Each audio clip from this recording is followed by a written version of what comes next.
অভিজিৎ গঙ্গোপাধ্যায় বলছেন মৃত্যু ঘণ্টা বেজে গেছে। অভিজিৎ বাবু, আপনার কোনো ধারণা আছে এসবের?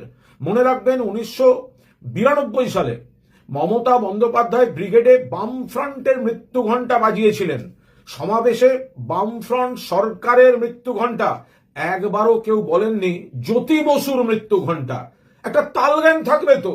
মমতা বন্দ্যোপাধ্যায় এবং তৃণমূল কংগ্রেসকে আপনারা সহ্য করতে পারেন না, মমতা বন্দ্যোপাধ্যায়কে আপনারা হারাতে পারেন না। মমতা বন্দ্যোপাধ্যায় বিজেপি এবং বেশ কিছু অশুভ শক্তির গলার কাঁটা।